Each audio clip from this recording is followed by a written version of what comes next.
Ya, sebelumnya saya ingin komentar dikit aja, setengah menit soal yang tadi Andi Aswan ya. Itu disaksikan oleh jutaan rakyat Indonesia di TV sebelah. Dia bohongnya ketahuan dan bahkan dia kemudian bertarung dengan ahlinya sendiri, si pakar abal-abal itu, Joshua Sinambela itu. Jadi seluruh Indonesia menyaksikan kebohongannya, dia ngaku punya scan, tapi ternyata palsu, dia hanya mengkoreksi dari si Sandi. Jadi kalau dia nggak bisa ngelak lah itu, pasti kena, dan dia yang harus kena pasal 32, 32 ITE. Nah sekarang soal gelar perkara khusus.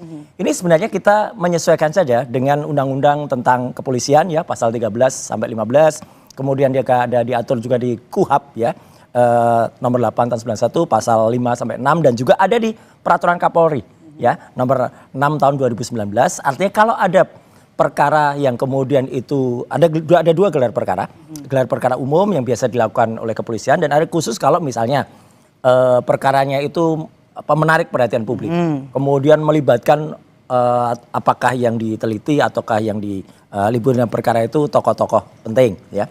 Nah itu boleh dilakukan gelar perkara khusus. Dan seperti juga ketika kami mengajukan ketika di Barreskrim waktu itu ada gelar perkara khusus, tapi waktu itu saya minta agar yang di Polda Metro Jaya ini tidak mengulangi kesalahan fatal di Barreskrim. Ketika di Barreskrim itu barang buktinya tidak ada semuanya, jadi cuma omong-omong aja.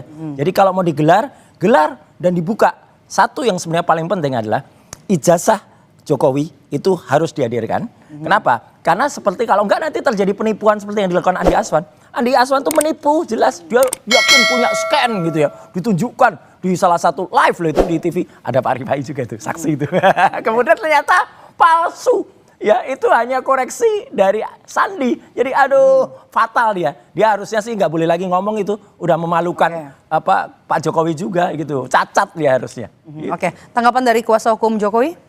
Oke, jadi terkait yang gelar disampaikan, memang di awal penyidikan pihak kuasa hukum dari Bang Ray Suryo CS mengajukan gelar perkara khusus, dan memang pada saat kesempatan itu saya diminta komentar ya, saat itu saya bilang terlalu dini.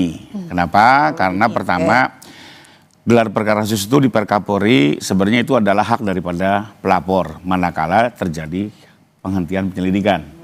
Sementara ini diajukan oleh kuasa hukum dari terlapor saat itu ya, dan untuk mengevaluasi penyidikan yang notabene saat itu baru berpindah dari penyelidikan ke penyidikan, sehingga saya anggap terlalu dini. Nah, bahwa kalau sekarang diajukan menurut saya itu sah-sah saja, wajar ya. Di mana kali ini para tersangka atau kuasa hukum tersangka meminta untuk dilakukan gelar perkara khusus, itu menurut saya dari segi timing oke, bisa ya.